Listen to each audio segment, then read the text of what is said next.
어제 말씀에 이어서 뭔가 이스라엘 백성들의 가나안 행군을 앞두고 준비하는 것으로는 좀 어울리지 않는 말씀이 아닌가 싶은 말씀이 오늘 또다시 등장을 합니다. 이스라엘의 군대를 계술하고 부대를 배치하고 또 그중에 레위 사람들의 특수성을 설명하며 그들의 임무를 설명합니다. 그 모든 것들은 이스라엘 민족들이 이제 시내산에서 가나안으로 행군을 하고 앞으로 광야에서 생활을 하며 그 모든 어떤 그 가나안으로서의 어떤 행군에 반드시 필요한 그런 부분이라고 우리가 마음으로 느낍니다. 하나님께서 이제 본격적으로 이스라엘 백성들을 이끄셔서 그래서 이제 광야를 지나 가나안 땅으로 데리고 들어가려고 하시는구나. 참 감사하신 하나님의 은혜다. 우리가 어느 지파에 속했든지 우리가 하나님의 백성으로서 책무를 다하고 하나님께서 우리 조상들에게 약속하셨던 가나안 땅에 들어가서 하나님 잘 섬기면서 행복하게 살자. 애굽에서 종노릇 할 때보다 좋아지는 것이며 광야에서 지금 이렇게 천막에서 사는 것보다 훨씬 좋은 그런 축복을 우리들에게 주신다고 하니 참 감사하다. 우리 한번 열심히 해보자. 자, 이런 생각이 들 수 있는데 우리가 어저께 묵상했던 말씀 그리고 오늘 묵상할 말씀의 내용은 이걸 꼭 지금 말씀하셔야 되나? 나 맞는 말씀이기는 한데 이게 꼭 지금 시내산에서 가나안으로 행군을 할 때 필요한 말씀인가 싶은 그런 내용이죠. 내용상으로 볼 때 이런 행군과 상관없이 평소에 해주실 수 있는 말씀입니다. 또는 이미 시내산에서 주셨던 여러 계명들의 내용에 있는 내용이고 그 내용들을 조금 보완한 그런 이제 내용들이기 때문에 지금 이제 며칠 있으면은 이제 행군을 시작을 해야 되는데 이거 말고도 뭔가 준비하고 뭔가 좀 살펴보아야 될 것들이 많이 있을 것 같은데 그런데 어제 말씀은 너희 가운데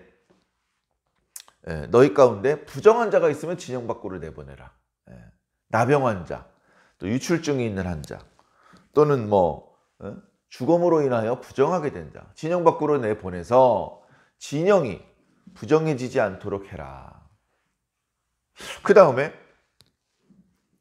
또 너희 가운데 이렇게 문제를 일으켜서 마음을 상하게 하고 특히 재산상의 손해를 일으킨 경우 하나님 앞에 이 문제를 해결해야 되는데 자복해야 되고 그리고 배상을 해주는데 5분의 1을 덧붙여서 5분의 6으로 갚아야 되고 그리고 하나님께 나와서 속건제 제사를 바쳐야 된다. 배상금을 받을 사람이 없을 경우에는 하나님께 드려야 되는데 제사장에게 돌리도록 해라. 그런 말씀을 주셨단 말이에요. 그래서 왜 이런 말씀을 주셨을까? 공동체 안에 영적인 또는 의식적인 그리고 사람들과 사람 사이의 관계에서의 어떤 균열이 생기지 않도록 만들기 위한 의미가 있다. 평상시에도 균열이 생기면 어려워지는데 이제 행군 중에 또는 전투 중에 이스라엘 내부에서 균열이 생긴다면 그건 매우 위험한 일이 될 수 있지 않습니까? 하나님과 백성들 사이에도 균열이 생기면 안 됩니다. 축복의 통로는 항상 깨끗해야 되고 항상 든든하게 열려 있어야 됩니다. 그리고 그 공동체 속에 있는 사람들이 그저 적과의 싸움이 아니라 내부자들끼리 다시 말해 이웃과 형제들끼리 다투는 모습은 하나님의 백성의 모습도 아니고 하나님의 뜻도 아닌데 사람이 살다 보면 이런저런 일이 생길 수 있으니 만약에 불미스러운 일이 생긴다면 이런 방법으로 해결을 해서 너희 사이에 발생해서 정말 더 메우기 힘든 큰 간격으로 벌어지기 전에 그 틈을 메워라. 다시 온전히 하나가 되어라. 이제 그런 말씀으로 주신 말씀이거든요. 자, 오늘 말씀은 그 연장선에서 이해해 볼 수 있을 것 같습니다. 예를 들어서 오늘 주신 말씀은 그 균열이 가정에서 생기지 않도록 해야 된다. 모든 그 사회, 공동체의 기초 단위는 가정입니다. 물론 혼자일 수도 있죠. 1인 가구도 있을 수 있습니다. 그런데 우리가 잘 아는 것처럼 우리가 신앙을 떠나서 일반 상식적으로 생각해 보아도 1인 가구는 좋은 가족 구성이 아닙니다. 1인 가구, 혼자 살아요? 뭐 이렇게 가족들끼리 갈등을 일으키고 뭐 이렇게 뭐 불편하지 않고 좋을 것 같죠? 자, 그런데 1인 가구 외롭습니다. 그 다음에 아플 경우에 간병해 줄 사람이 없습니다. 그죠? 내가 나가 있는 사이에 집을 지켜줄 사람도 없고 여러 가지로 좀 여러 가족들이 있었으면 생기지 않을 문제들이 생깁니다.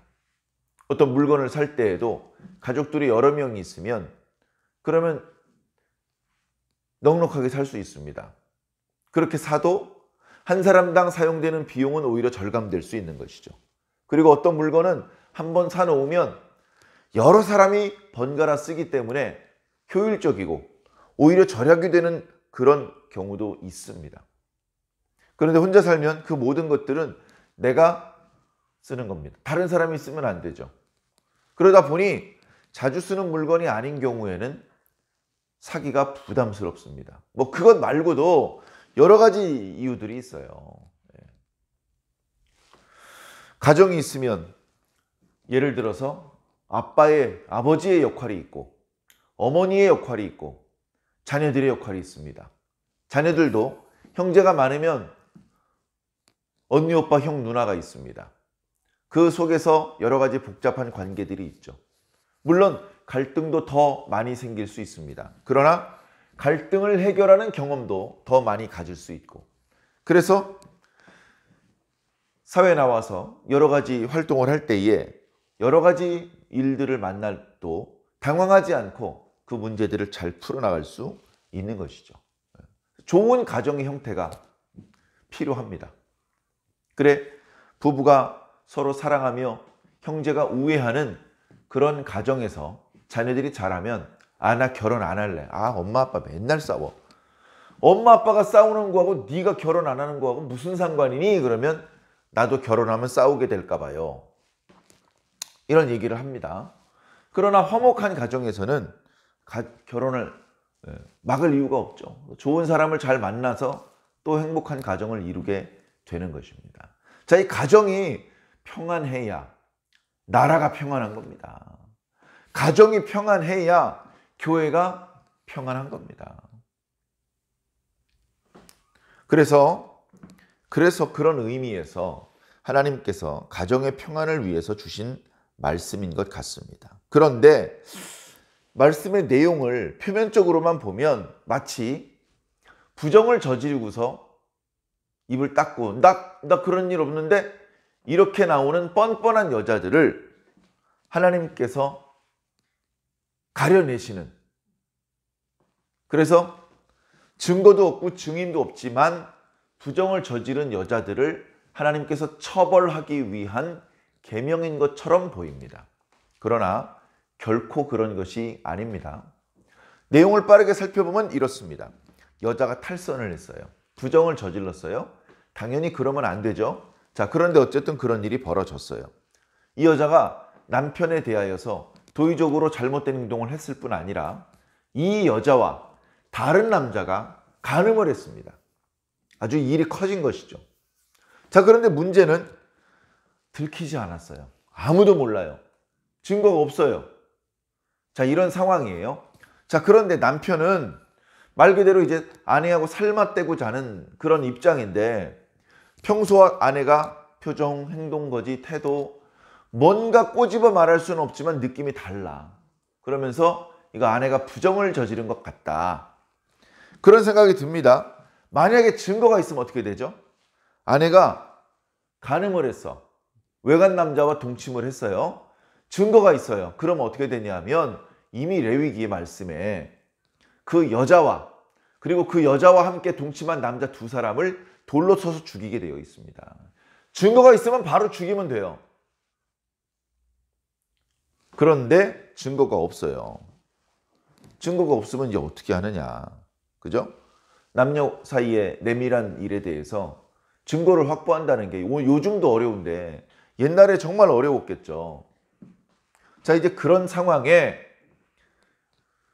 부부간에 갈등이 시작되고 다툼이 시작되고 가장 안정되어야 될 기초에 해당되는 그 가정에 어떤 불신과 어떤 불행의 균열이 생기기 시작한다면 행군하다 말고 이 집 저 집 부부싸움 하다가 멱살잡이하고 행군 못합니다.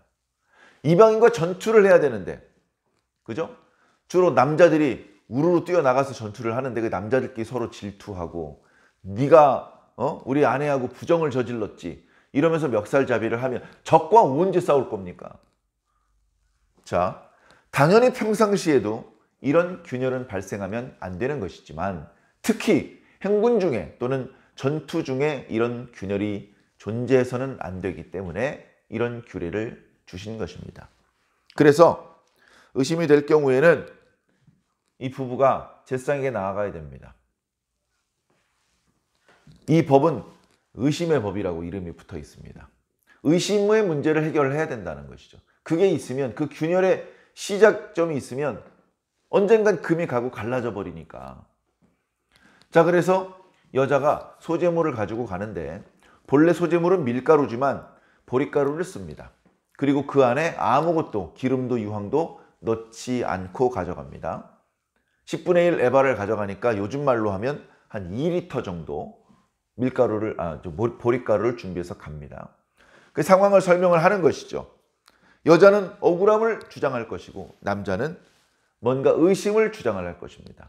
그러면 잠잠하게 하고 여호와 앞에서 더 이상 다투지 말라고 하고 여자에게 설명을 합니다. 이 의심의 소재를 하나님 앞에 바치겠느냐. 여자가 그러겠다고 합니다. 그러면 설명을 합니다. 이 의식을 통해서 너는 쓴 물, 의심의 물을 마시게 되는데 그 결과 네가 만약에 부정을 저질렀는데 거짓말을 하는 것이라면 네 넓적다리가 마르고 네 배가 부풀어 올라서 너는 임신을 못하게 된다. 여기 뭐 넓적다리니 배니 하는 것은 여성이 임신을 하는데 필요한 어떤 기관들입니다. 성기나 아니면 자궁을 상징을 하는 그런 은유적인 표현들이죠. 너는 이제 불임할 수밖에 없는 여자가 된다. 그러면 이혼 사유가 되고 너는 공동체에서 완전히 쫓겨난다. 그런 결과가 나타날 것이다. 그런데 네가 만약에 결백하다면 아무 이상이 없고 자연스럽게 남편과의 사이에서 아이를 가질 수 있게 될 것이다. 하겠다고 합니다. 그러면 제사장이 토기를 준비를 합니다. 토기를 준비하는 이유는 의식이 끝난 다음에 이 그릇을 깨뜨리기 위해서 그렇습니다.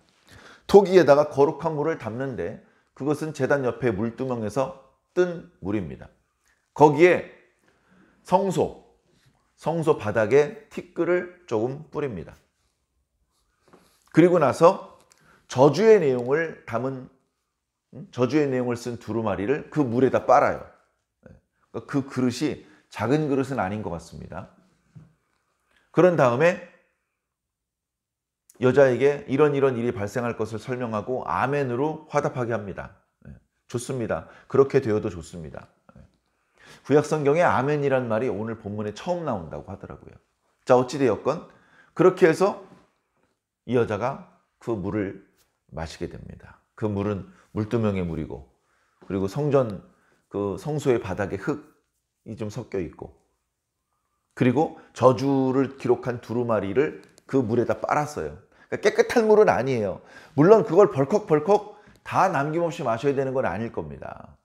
어찌면 제단 바닥에 이렇게 성소 바닥에 피를 뿌린 적이 있기 때문에 뭔가 좀 역겨운 냄새가 날 수도 있을 것입니다. 그러나 그 물을 마시고 어떤 경우에는 여자가 불임이 되고 어떤 경우에는 아무 문제가 생기지 않게 되는 것이죠. 그러면 그 의식을 했다면 남편도 더 의식을 지나갔다면 더 이상 아내와 다투거나 아내를 의심해서는 안 되는 것입니다. 자, 그래서 저는 이거 무슨 말씀이지? 이게 무슨 영적인 의미가 있는 것도 아니고 오늘날 우리들이 이대로 해야 되는 것은 더더욱 아니고, 그래, 공동체가 안정되기 위해서 먼저 가정이 안정되게라고 이런 말씀을 주셨구나. 그것을 이제 우리가 알 수 있고, 저는 그것을 구체적으로 좀 더 실질적으로 요즘 우리들이 쓰는 표현으로 바꾸어서 간단히 설명드리면, 탈선하지 말아라. 이 탈선은 성적인 탈선을 말하는 것입니다. 물론 성적으로 탈선을 안 해도 부부간에 폭행을 저지르거나, 아니면 너무 술을 많이 하거나, 아니면 막 도박에 빠져 있거나, 이 모든 것들이 가정을 깨트릴 수밖에 없는 심각한 문제입니다. 당연히 그 모든 것들을 포함해서 우리는 탈선해서는 안 됩니다. 사람이 살다 보면 기분이 나쁠 수도 있고 화가 날 수도 있고 그러다 보면 좀 목소리가 커질 수도 있겠지만, 절대 넘어가면 안 되는 선이라는 게 있습니다. 절대 넘어가면 안 되는 선이라는 게 있어요. 물론 그 선이 여러 가지 문화나 시대에 따라 조금씩 멀고 가까울 수는 있겠지만, 그러나 절대로 양보할 수 없는 선이라는 게 분명히 있습니다. 그 선을 절대로 넘어가면 안 된다. 그 선을 절대로 넘어가면 안 된다. 탈선하면 안 됩니다. 탈선하면 안 되는 게 첫 번째입니다. 자, 두 번째가 있다면, 탈선을 의심할 만한 행동도 하면 안 돼요. 나는 저 남자랑 같이 잠자리에 든 적이 없어요. 억울하겠지만, 이 여자가 저 남자와 잠자리에 든 것 같아 라고 의심이 드는 그런 표정, 그런 행동, 예를 들면 그럴 수 있습니다. 그런 것도 조심해야 된다는 것이에요. 그게 뭔지 구체적으로 말씀드리지는 않겠습니다만, 스스로 조심해야 됩니다. 스스로. 자, 그리고 마지막으로 의심하면 안 됩니다. 의심하면 안 돼요. 모든 불행은 의심에서 시작합니다. 그래, 오늘 말씀에도 의심의 소재물 또는 의심의 법, 이런 표현으로 오늘의 여러 이 의식에 대해 설명하고 있는데, 물론 여기서 의심은 질투를 의미합니다. 부부 사이에 의심하고 질투를 한다면 사실상 두 부부가 다시 예전처럼 하나로 합치기 정말 어려워집니다. 이 의심이 깊어질수록 다시 하나가 되는 건 거의 불가능합니다. 실제로 간음을 저질렀는지 안 저질렀는지 이제 중요하지 않아요. 의심이 한번 싹트기 시작하면, 그죠? 더 이상 돌이킬 수 없는 지경으로 순식간에 발전되게 됩니다. 자, 이런 의심은 남자가 여자를 향해서만 하는 것일까요? 아니에요. 여자도 남자를 향해서 의심할 수 있습니다. 오늘 말씀이 자칫 여자들만 차별하고 여자들을 괴롭히는 법처럼 보일 수 있는데, 남자도 사실은 똑같은 입장입니다. 남자는 특권이 있고 남자는 잘못해도 괜찮고, 절대 그렇게 생각하시면 안 되는 것이죠. 남자든 여자든 탈선해서는 안 되고, 탈선을 의심할 수밖에 없는 그런 행동을 해서는 절대로 안 됩니다. 그리고 의심하면 안 되는 것이죠. 믿어주어야 되고 지켜주어야 됩니다. 별것 아닌 것 같은 영적인 복잡한 의미가 있는 것이 아닌 우리 일상생활에 대한 말씀인 것 같지만, 우리가 느끼는 것보다 이 말씀이 중요하기 때문에 지금 가나안을 향한 행군을 앞두고 하나님께서 말씀해 주고 있는 것입니다. 그 의미를 잘 헤아리셔서 우리들의 삶 가운데 탈선하고 의심하는 일이 없고, 언제나 모범적이고 믿는 자와 믿지 않는 모든 사람들에게 귀감이 될 수 있는 저와 여러분들이 꼭 되기를 예수님 이름으로 간절히 축원합니다. 아멘.